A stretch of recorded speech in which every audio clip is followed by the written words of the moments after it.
Whoa. I'm running short of words right now, but I cannot afford this because I have to speak. Thank you so much for all the love, for all the warmth.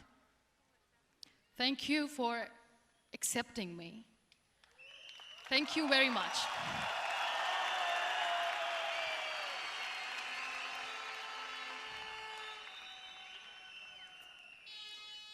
Well, I always start my talk with a disclaimer. And that disclaimer is that I've never claimed to be a motivational speaker.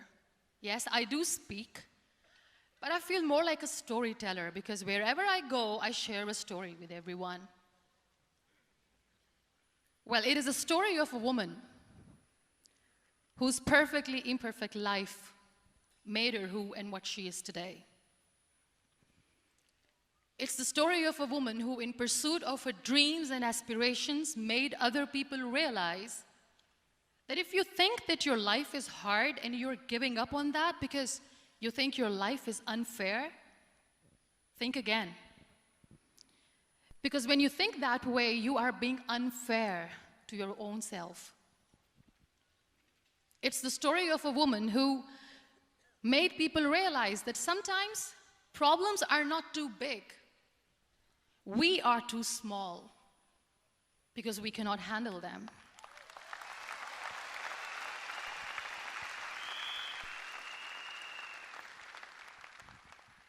It is the story of a woman who with time realized that real happiness doesn't lie in success, money, fame. It lies within. Real happiness lies in gratitude. So I am here, and I'm going to share the story of that woman. That is my story. The story of gratitude.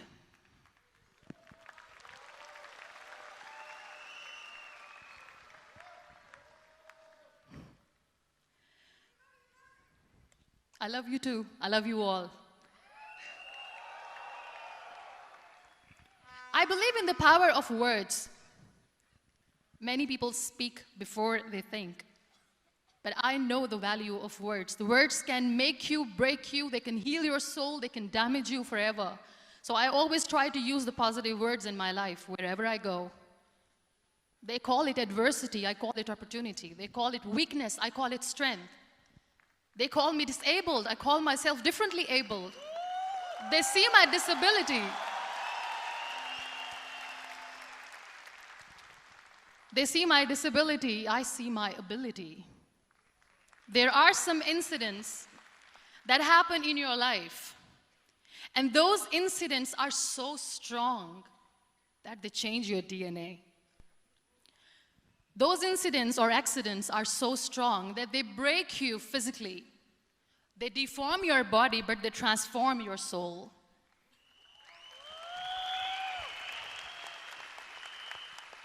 Those incidents break you, deform you, but they mold you into the best version of you. And the same thing happened to me. And I'm going to share what exactly happened to me. And this thing I'm sharing for the very first time on an international level. I was 18 years old when I got married. I belonged to a very conservative family, a Baloch family, where good daughters never say no to their parents. My father wanted me to get married. And all I said was, if that makes you happy, I'll say yes.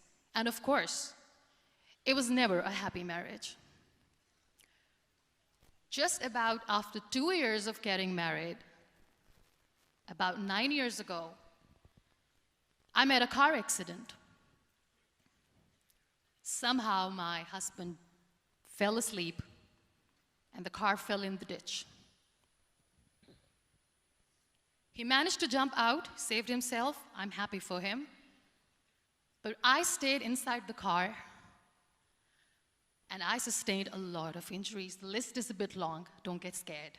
I'm perfectly fine now. Radius ulna of my right arm were fractured. The wrist was fractured. Shoulder bone and collarbone were fractured. My whole rib cage got fractured. And because of the rib cage injury, lungs and liver were badly injured. I couldn't breathe. But that injury that changed me and my life completely as a person and my perception towards living my life was the spine injury. 3 vertebrae of my backbone were completely crushed, and I got paralyzed for the rest of my life.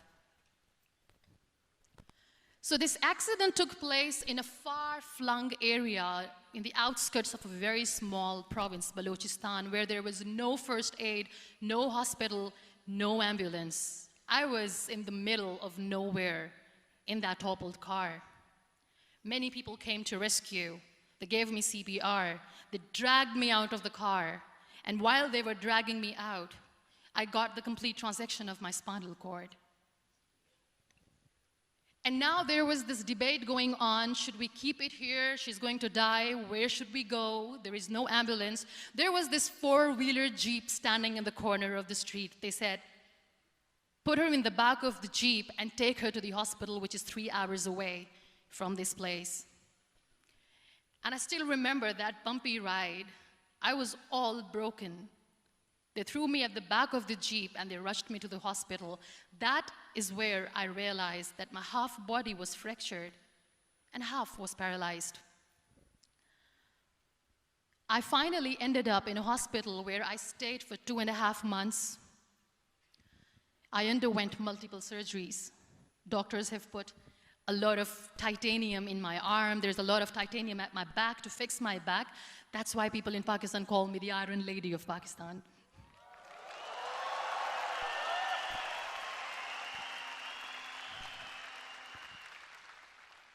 Sometimes I wonder how easy it is for me to describe all this all over again.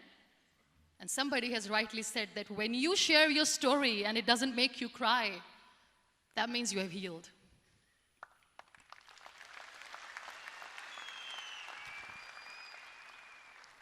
Those 2.5 months in the hospital were dreadful. I will not make up stories just to inspire you. I was at the verge of despair.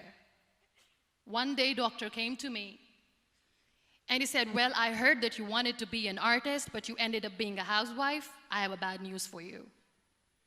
You won't be able to paint again because your wrist and your arm are so deformed, you won't be able to hold a pen again. And I stayed quiet. Next day, doctor came to me and said, your spine injury is so bad, you won't be able to walk again. I took a deep breath and I said, it's all right. The next day, doctor came to me and said, because of your spine injury and the fixation that you have in your back, you won't be able to give birth to a child again. That day, I was devastated. I still remember, I asked my mother, why me? And that is where I started to question my existence. Why am I even alive? What's the point of living? I cannot walk, I cannot paint, fine. I cannot be a mother. And we have this thing in our heads, being women, that we are incomplete without having children. I am going to be an incomplete woman for the rest of my life. What's the point? People are scared. They think I will get divorced. What is going to happen to me? Why me? Why am I alive? We all try to chase this tunnel. We all do this because we see light in the end of the tunnel, which keeps us going. My dear friends, in my situation, there was a tunnel that I had to roll on, but there was no light.